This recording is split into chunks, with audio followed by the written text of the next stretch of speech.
Greetings. My name is Lawrence, and I'm from Nigeria, and I will be answering some few questions that relates to mental health for men. Buenos días, mi nombre es Miguel Ángel, soy de Guinea Ecuatorial. Estoy aquí para responder a ciertas preguntas sobre la salud mental del hombre. Decir que no he pasado por estrés durante mi infancia porque soy el tercer hijo. Tengo dos hermanas mayores, así que puedo decir que yo al ser tercer hijo no he pasado por estrés porque ellas seguramente habrán pasado por aquel estrés que debería haber pasado yo.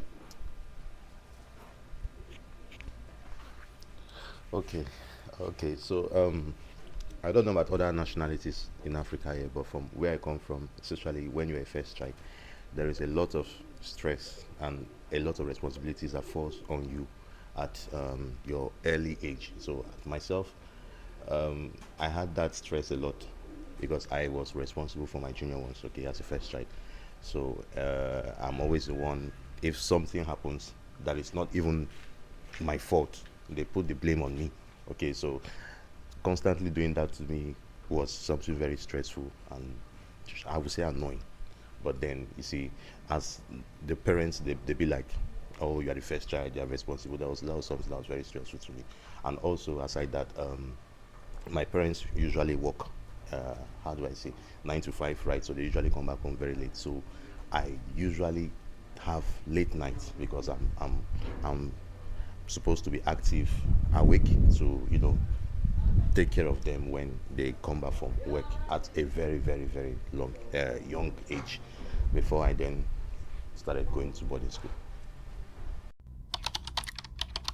Okay, when it comes to this part, to be honest, this part is very difficult because I never had anybody to share my emotions with. Not my dad, not my mom, because my dad has never. I've never seen my dad, show that kind of emotional man. He's always someone that he might get tired, he might get stressed and all, but he never showed weakness. So I kind of like took that, should I say, gene from him, and then I develop it for myself.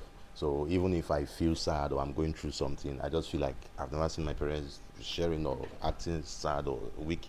So I feel like it's on me. But my mom sometimes she would probably talk to me as a woman on her own side, not my side. If she's going to advise me on something, fine. But for me to go over and say, "Oh, this happened to me. I went through this and all that," nah, I had nobody. I had to learn everything hardcore. That's it. Bueno, de mi parte diría que creciendo no teniendo esta cercanía con mis padres como para contarles mis emociones.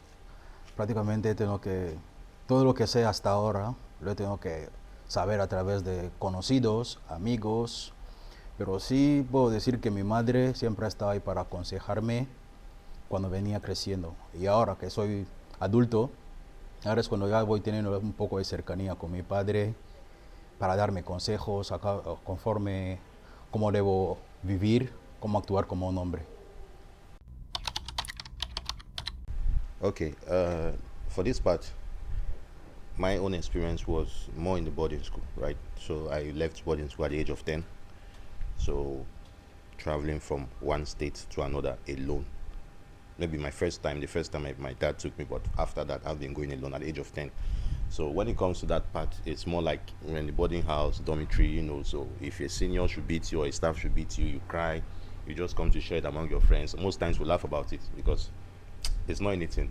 But you see, in the boarding school, it was school life. Okay, so it was like a school of hard knocks. So you get beaten or you feel sad or you feel emotional about something, the next day you're up because you see, as a junior student starting, you are just meant to be suffering for a long time. You see, you are just suffering and going through it until when it gets to your time when you're in your SS and all.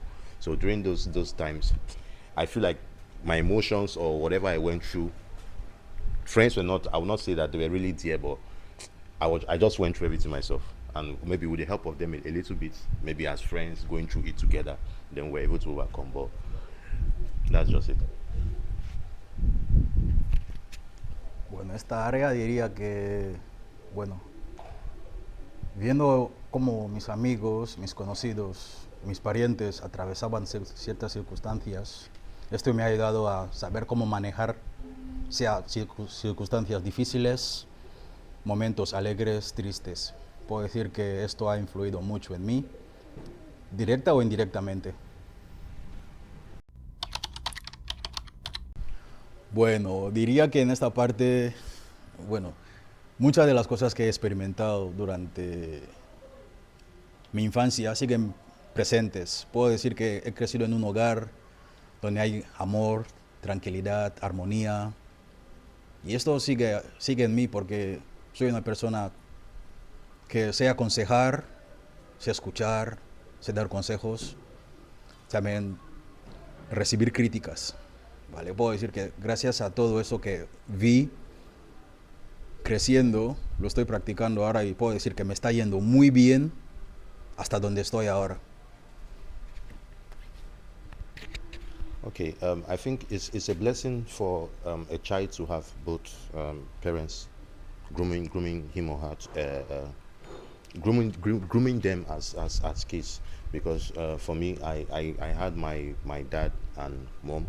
They took care of me very well at that early age when I went to the boarding school. So I would say that from my little to 10, they were there, and then from that 10 years old up to when I finished around 16, 17, uh, it was more of my childhood was in the boarding school because I had more of my friends in school, and then it is the boarding school that shaped me. I would say that the boarding school is what shaped me really to who I am here, because in the boarding school, imagine you staying 6 years attending, the school. You're not seeing your parents. Maybe once in a while, when you go back home, 1 week, 2 week, then you are going back again. And the school is very difficult. You have to go through the stress of senior students, schoolwork, the staffs. The staff and everything was just it was hard. So that hardness on me during my childhood through the boarding school has shaped me to where I am today, because with that I can even adapt in Ghana, staying alone, doing my responsibilities alone, because all the same I've been doing it from my boarding school. And because of that I was able to transfer it to my junior ones. When I come back from boarding school, when my junior ones see the way I arrange my things, organize myself, they kind of like learn from it, because of the way I've groomed myself throughout my what's it called stay in the boarding house. So if I was sad as a kid, it's normal now. If you are sad, your parents beat you and all that, you will just go and sleep. You'll just go and sleep in bed, sleep, cry over it, that's all. But when I started growing up to, let's say, 12, 13, when they pissed me off like that, then video games, I'll just go to the game hall. In my side, we call it game center, and then play game all my life, lose my emotions there and everything, and then go back home. So that was basically the best way of getting over emotions. Then it was more my time. It was more of going to the game center. I was playing game a lot, so I'm a gamer. So I was doing that more to get over some certain stress. I still do that up till now. So yeah. Bueno, en esta parte, bueno, creciendo, en este momento tus padres te van a castigar, te van a pegar. No puedes hacer nada, son tus padres. Lo mejor que puedes hacer es irte a dormir. Vas a llorar, sí, porque te duele, te han pegado. Pero se te pasa. ¿Y qué es lo que yo hacía? Voy a dormir o, como creciendo a 13, 15, 16 años, tenía una consola en casa para sacar todo ese estrés. Voy, conecto la PlayStation a la tele, me pongo a jugar y eso era mi manera de liberar el estrés. O llamo a unos amigos, vamos, como me encanta el baloncesto, jugamos, pasamos el rato y al llegar a casa todo eso ya se te ha pasado. Okay. Who I was sharing my bro? Nobody. There was nobody. Like, not there was nobody, but I couldn't openly tell my mom that, oh, this is happening to me, or maybe I failed this in my exam, or I need this, that. I need this shoe or that. I don't. Nah. I just live life like that. The moment, like, it's happening. It's happening. I accept it. I was more of the acceptance type. Like, that's it. I'm just there. Let me just grow up, start going to school, finish university, hustle myself, and then that's it. But no, it's. I think it's now that I grew up to my university standard level where I noticed that, yeah, I'm now sharing all my emotions with sometimes even my male friends. I have some close friends, and then maybe, then when I was dating girl and all that, but nah, if it's something relating to my parents, I never shared one day. I'm not sure I ever shared one thing with them like growing up. Now, I just had to accept it, more of acceptance, accepted it, and then I just move on. Bueno, yo emocionalmente puedo decir que mis emociones las he confiado a una de mis hermanas mayores porque no tenía esa libertad, no me sentía cómodo hablando con mis padres. Ya son padres, así que ciertas cosas no las pueden entender. Así que me abría más a mi hermana porque aparte de ser hermana, ha sido parte de, ha formado una parte como madre, tutora, instructora, una inspiración, porque siempre ha estado para mí.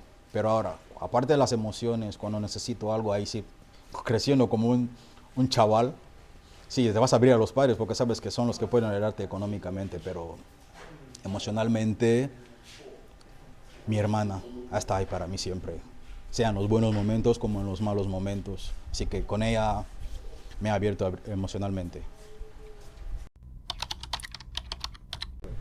Okay, getting to my age, the advice I can give to kids or male child children is that they should start early to pour out their emotions. It's okay for you to talk to your dad and your mom about certain things that are happening to you, right? It's very important, because if you don't do it, when you take it and grow up like you grow up with it, it's going to affect you, because now at that moment you probably will not know how to express it. But if you can start early to express it and share it, at least you get to know what it feels like for someone to listen to you going through something. So I don't want them to become like bodyguards to yourself, like I can handle it at that little age. No, no, no. Try to express it with your parents and then see how they can listen to you and guide you to overcome those emotional uh, issues that you have. Yeah. Bueno, el consejo que puedo dar a mis hermanitos, a la gente que viene creciendo, es que aprendan a abrirse. Es bueno hablar, no sea con tus padres o con tu madre, pero es bueno compartir tus emociones con la gente para sentirte libre, porque si vas creciendo con esas cosas al final, lo puedes pasar a la gente alrededor de ti, puede ser bueno, puede ser malo. No es bueno crecer, guardarse las cosas a una temprana edad, porque al final no es bueno para la salud, pues principalmente la salud mental.